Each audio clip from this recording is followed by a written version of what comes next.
It's 4:30 and this is WKYT This Morning. The first presidential debate between Hillary Clinton and Donald Trump is in the books. We'll recap the debate coming up. Plus, the Fayette County Health Department is adjusting its mosquito spraying schedule after a person visiting Lexington was diagnosed with the virus. And friends are remembering a state trooper who died in an accident in Pulaski County. We'll have that and your Kentucky forecast coming up on WKYT This Morning.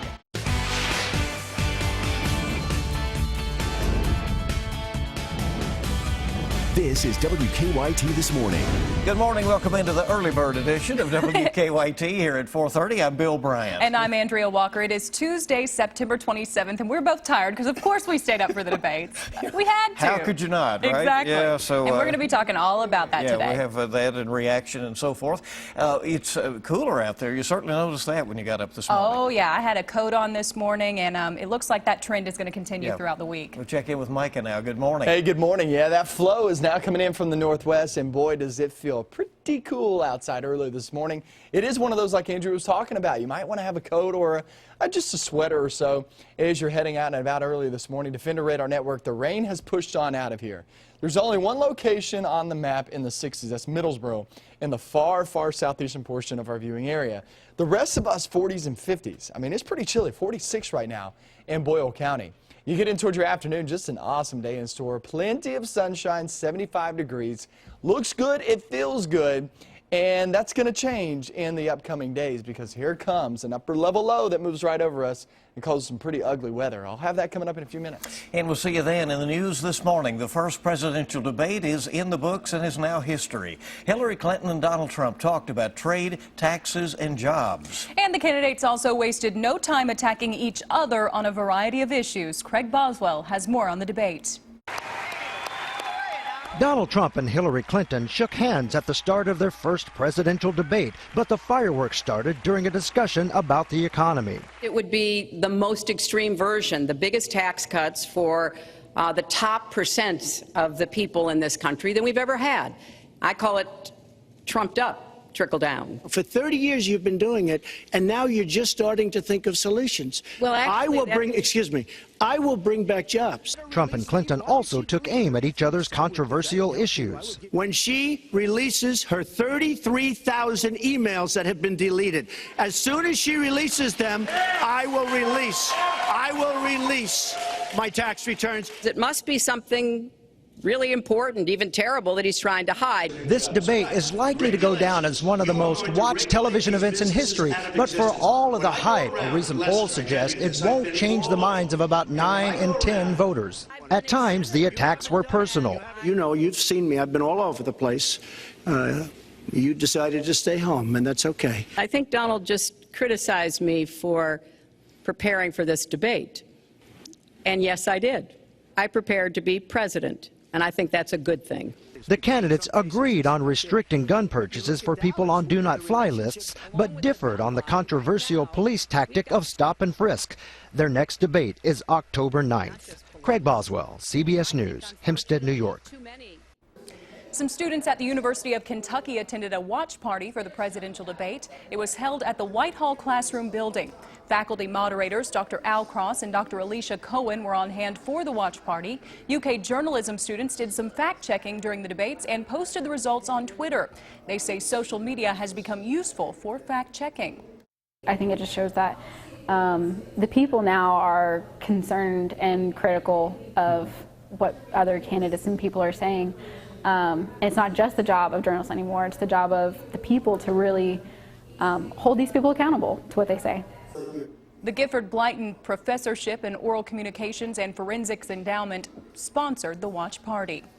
And we'll have more, of course, throughout the morning about the debate and on CBS This Morning later on. Well, police are trying to figure out what led to a deadly crash that shut down part of the Mountain Parkway in Powell County. It happened in the westbound lanes not far from the Stanton exit last night. State police say 2 cars collided. They're not sure exactly how it happened. They say 1 person was killed and several others taken to the hospital with injuries. The victim's name has not been released yet. Dispatchers tell us the westbound lanes near the Stanton exit are now back back open. The Fayette County Health Department adjusted its mosquito spraying schedule after a person living in Lexington was diagnosed with the Zika virus. The map shows the 40502 zip code where the health department moved up spraying. Health leaders say the visitor spent time in that area and had traveled from an area where the Zika virus was circulating. Our Sean Moody has the latest.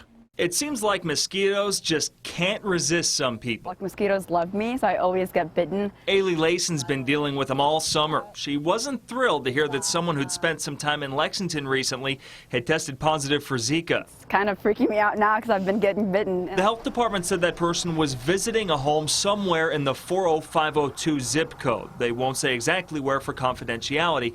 That's the same zip code as Ailey. The health department commissioner said they found out today and they decided to go ahead and start spraying for mosquitoes in that area tonight. The concern is that if the mosquito bit a person who has the virus circulating in their system, that the mosquito population then could potentially become infected. It's unlikely, but it's certainly a possibility.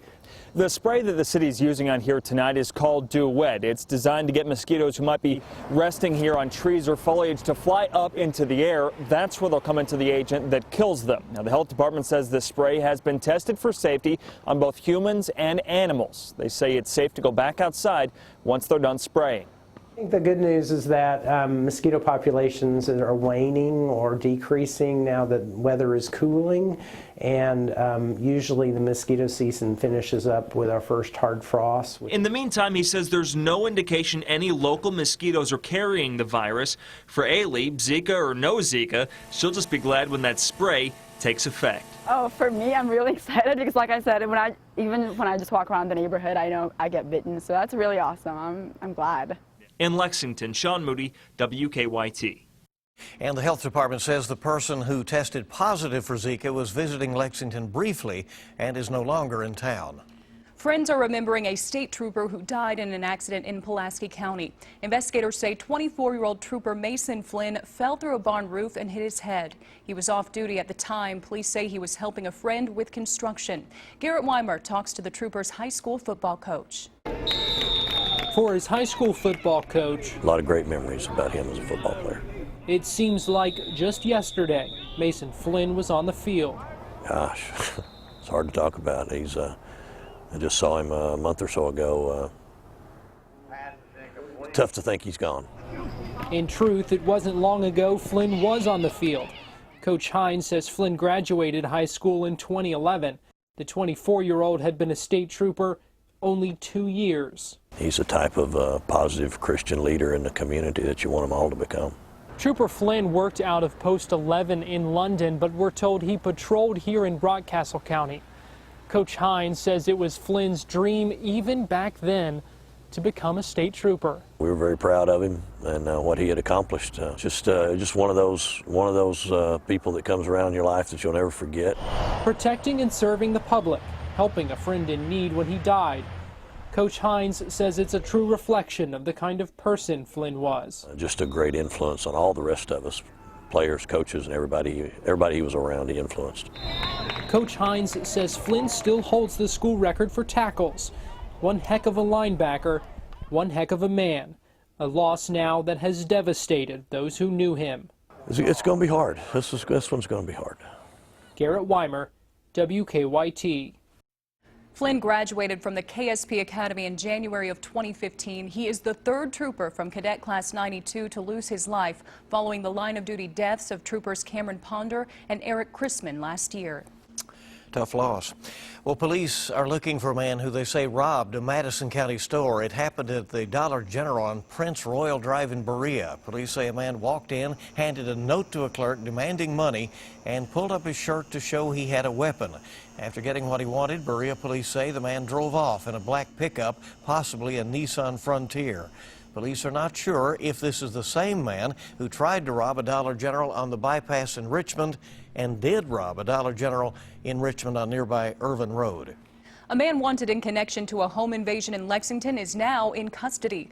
Lexington police say Taji Winters was arrested near Bowling Green. They say he was inside a stolen vehicle. He's facing a burglary charge for a home invasion on Lucille Drive earlier this month. In that case, police say a family was robbed at gunpoint. Police have also arrested Devarius Jones in connection to that home invasion. WKYT this morning on the air with all the latest on your Tuesday. Sure glad you're with us. 4:40 is our time. We're just getting started. Still ahead, how strict are you about your child's bedtime? We'll find out how your rules stack up with advice from pediatricians when we come back on WKYT this morning.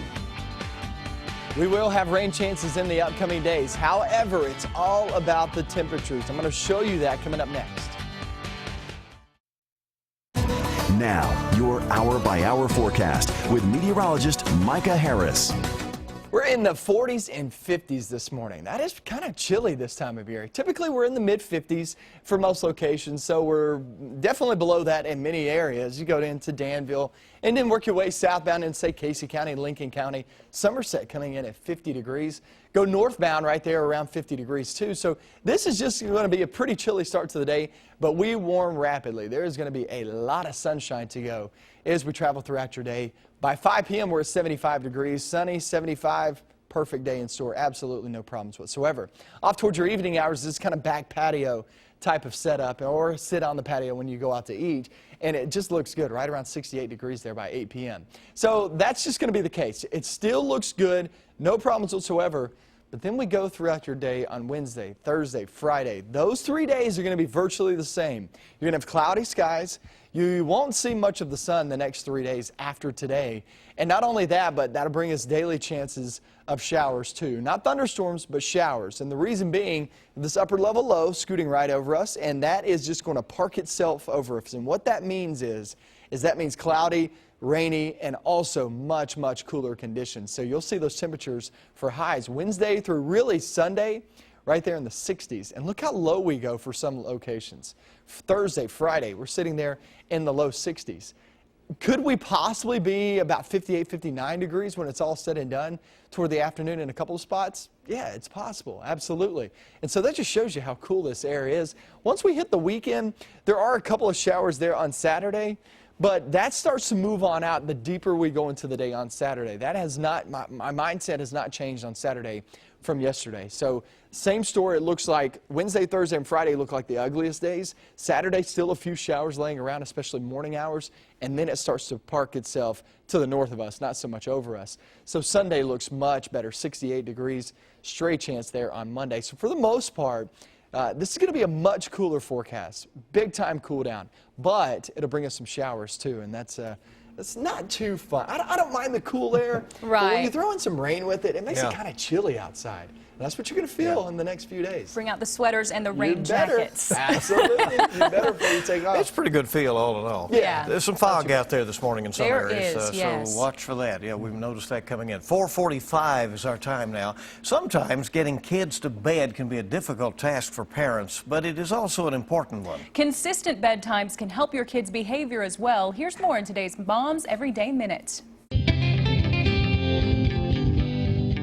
If there is one bit of parenting advice you want to stick to religiously, it's being strict about bedtime. Now, a study in the Journal of Pediatrics investigated whether schedules could be associated with behavioral difficulties. The study found that children ages 3 to 7 who had irregular bedtimes had more behavioral difficulties compared to other children the same age who had consistently set bedtimes. And what's more, the longer that lack of strict bedtime continued, the worse the behavior problems became. Plus, for children who switched from non-regular bedtimes to a strict bedtime pattern, showed improved behavior reports from both parents and teachers in the study. Experts say while it's tempting to allow children to stay up when a parent works late or for special occasions, it is important to stay the course of regular bedtime as much as possible, even if you miss out in the routine sometimes. For Moms Every Day, I'm Taryn Vanderford. For these tips and more, just go to WKYT.com and click on Moms Every Day. Right there, you'll find the latest news and weather as well, and so we hope you join us online throughout the day. WKYT This Morning returning in just a moment with a lot more on your Tuesday. Investigators are trying to figure out who set a large hunting trap in Jessamine County that badly injured a neighborhood cat. That's coming up on WKYT This Morning. Kentucky mornings start here. You're watching WKYT This Morning. Good morning. Welcome back into WKYT This Morning. Glad you're with us at 4:50 on your Tuesday. Investigators are trying to figure out who set a large hunting trap in Jessamine County that ended up injuring a cat. Jessamine County Animal Care and Control says someone found the cat with its legs stuck in the trap around Williamsburg Drive in Nicholasville. The cat was taken to a veterinarian who removed the trap. The cat lost 3 of its toes. Investigators say this type of trap is dangerous and should only be used for hunting wildlife. They are not illegal here in Kentucky, but they are considered inhumane by most humane societies and animal control all over the country. Now, they're not sure why the trap was set in a neighborhood. Animal Care and Control says the cat is doing much better and has been adopted by the vet. A teenager is recovering after being injured in what Lexington police call an accidental shooting. It happened on Cananero Drive near Center Parkway. Police say a group of teenagers was playing with a gun when it fired. They say a 15-year-old was hit. Police say he was taken to the hospital with non-life-threatening injuries, and at this point they say no charges have been filed. A substitute teacher in Powell County is now under investigation. Police say he's accused of inappropriately touching children. A parent of one of the children involved says the child felt uncomfortable by the way the teacher touched her last week. Other children reported similar stories to Powell County middle school leaders who then called police. School leaders say they're doing what they can to keep students safe. All people involved did what was needed to be done, and again, like I stated, it is an ongoing investigation. The Powell County School Resource Officer and Clay City Police are leading the investigation. A man accused of killing 3 people in Louisville threatened a Jefferson County judge right in court. During a hearing, Bryce Rhodes told District Judge Amber Wolf he would find where she lives and kill her and her family. He was brought into the courtroom in a restraint chair and wearing a spit mask. Rhodes also cursed at the judge several times while threatening her.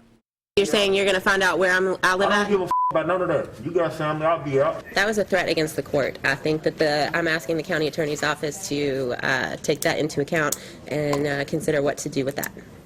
Rhodes was in court that day on new assault charges. An arrest warrant says he attacked another inmate at a jail in Louisville. He is set to be back in court next week. Police have arrested a woman they say forced children to sell cookies in Anderson County. Lawrenceburg police have charged Rhonda Bell with human trafficking. According to WDRB-TV in Louisville, police say Bell forced 9 children to sell peppermint thin cookies for non-existent organizations and kept the money for herself. They say the children are between 9 and 16 years old. The time this morning is 4:53. It's 7 before 5, and coming right up, we'll have a look at some of the news stories we're working on for you this morning. And we'll have another look at your morning forecast. It's chilly coming up. Good morning. It's 4:56 on WKYT this morning, and good to have you with us, rolling toward 5 o'clock. Now it's time to take a look at some of the stories we're working on for you this morning. The Fayette County Health Department is stepping up efforts to get rid of mosquitoes after a visitor to Lexington tested positive for Zika. We'll be live looking at what the Health Department is doing now, and that's coming up at the top of the hour here on WKYT this morning. We now know that several people are at UK Hospital this morning after a deadly wreck in Powell County. It happened in the westbound lanes of the Mountain Parkway, not far from the Stanton exit last night. We've got that update coming up on WKYT this morning. Patchy fog in some areas this morning. That's one thing we're watching, but very pleasant weather with cooler temperatures out there. That's right. You're really starting to feel that fall air. Let's check in with meteorologist Micah Harris. Yes, definitely this morning, 40s and 50s outside. That is a pretty chilly start for this time of year at least. Then we hit the afternoon, 75 sunny. It looks great. It will feel fantastic. Now going through your day, we'll be at 75, like I said, with a lot of sunshine. And today's a really, really nice fall day. That's typical. That's average for this time of year. However, that is going to change. There will be temperatures less than that for highs, less than 69 degrees for highs. So we're talking some much cooler air streaming on in here, cloudy skies, and also looking at rain showers the next few days. We're going to go over that because it's going to be a pretty gloomy forecast coming up with another 2 hours of WKYT News. That comes up at the top of the hour. If you're about to take off, have a great day. If not, stick with us. We'll be right back in a couple of minutes.